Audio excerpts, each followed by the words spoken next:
Hi, my name is Mackenzie Cook, and I am the speech-language pathologist that evaluated Lily.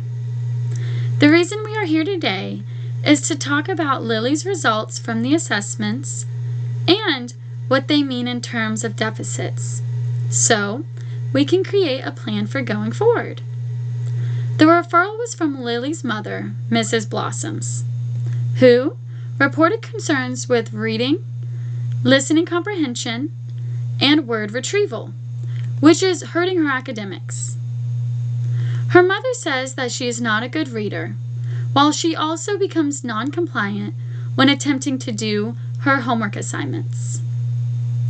Lily is currently receiving Tier 2 services for language skills in the MTSS program. Her mother also states that she is easily distracted and has a hard time focusing. Today, we are looking at Lily's eligibility in Part B due to her age being 8 years and 10 months.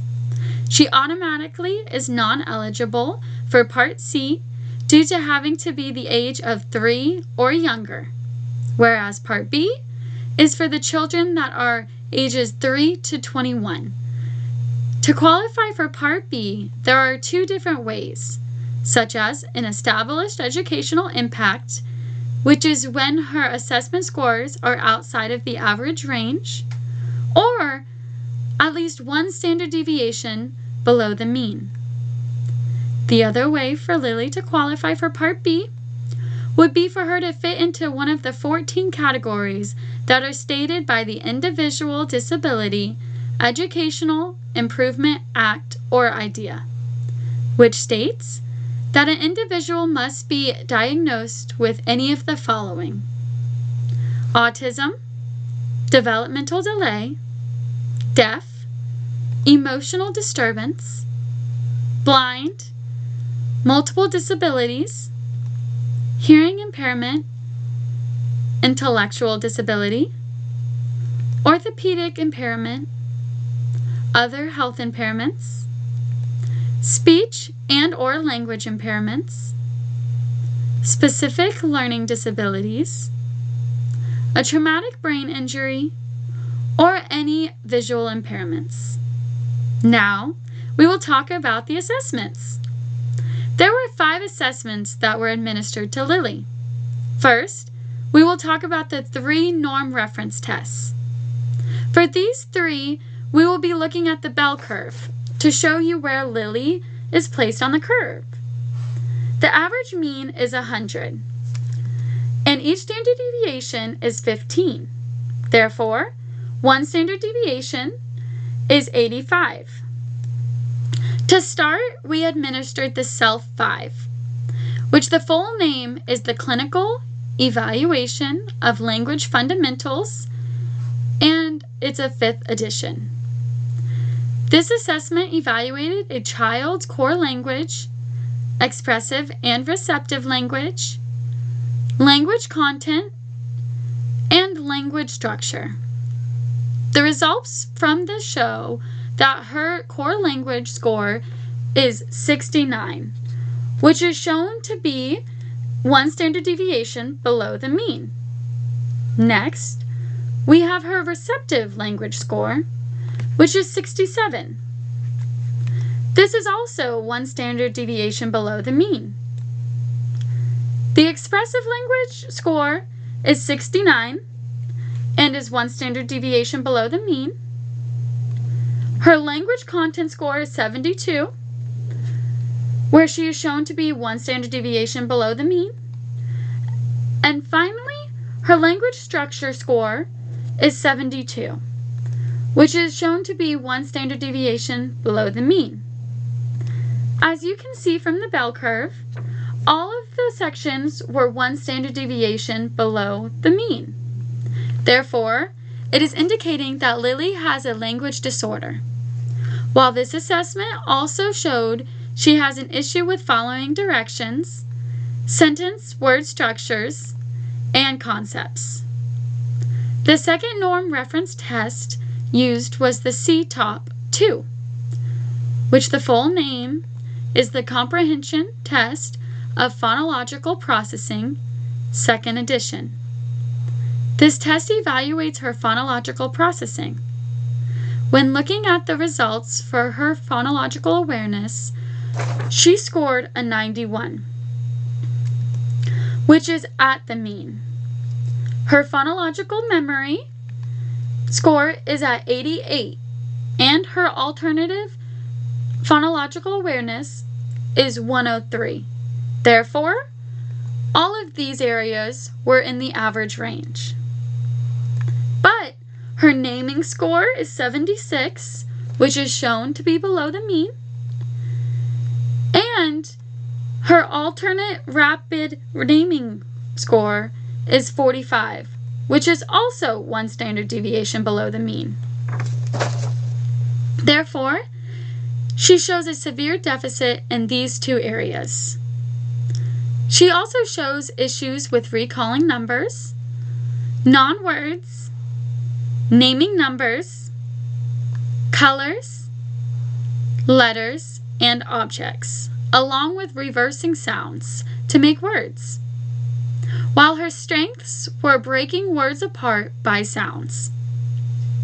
The last norm reference test that was administered was the GORT 5, which the full name is the Gray Reading Test 5th edition. This assessment evaluates oral reading, accuracy, fluency, and comprehension.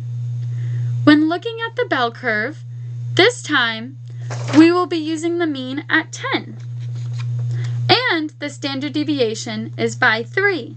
Therefore, the first standard deviation would be 7. For her overall reading accuracy, she scored a 3, which is shown to be 1 standard deviation below the mean. Her oral reading quotient fell in the very poor range at a score of 67 or 3.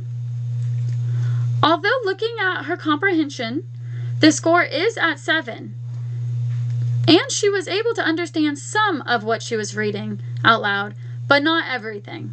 Therefore, it is still an area of concern.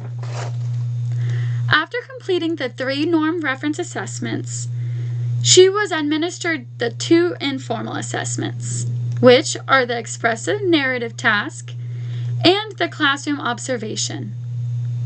We started with the expressive narrative task, which used various pictures and modeled on how to create a story about each picture.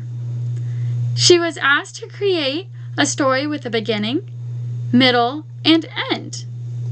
To evaluate this portion, she was audio recorded. The assessment looked at the mean length of an utterance, which is the amount of morphemes in a word, the total number of words used, and her grammar throughout each story.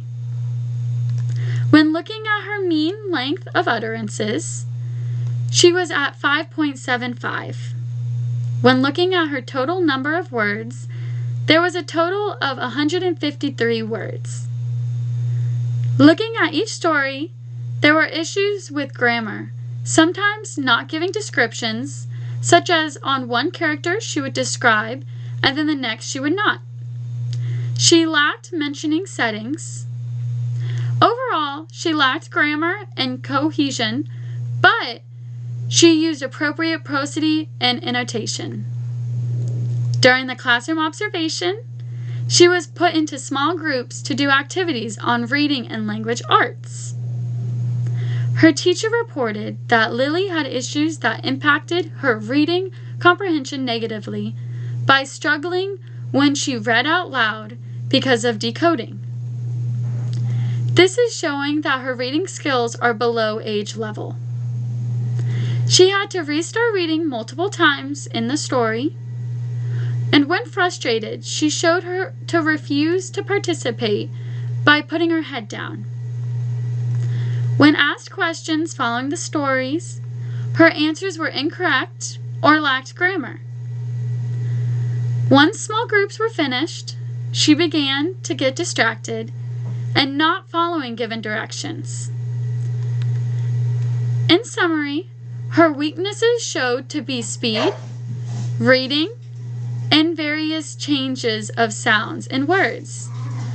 Her greatest deficits in her receptive language skills, issues with words, sentences, structures, concepts, and following directions. She could answer questions asked about colorful pictures and get them correct, but when having them in black and white, she would get them incorrect. Her reading comprehension, fluency, rate, and accuracy were below average, which shows an educational impact. Therefore, after looking through all of the deficits, her prognosis for improvement is positive. When looking at all of the data, she indicates having a language disorder, while also an impact on her education. She fell 1 standard deviation behind the mean, therefore she qualifies for the language disorder. She is eligible for the public sector Part B. Since she deemed eligible, we can begin the next step for treatment. Please reach out to me if you guys have any questions at any times regarding this information. Thank you and have a great day.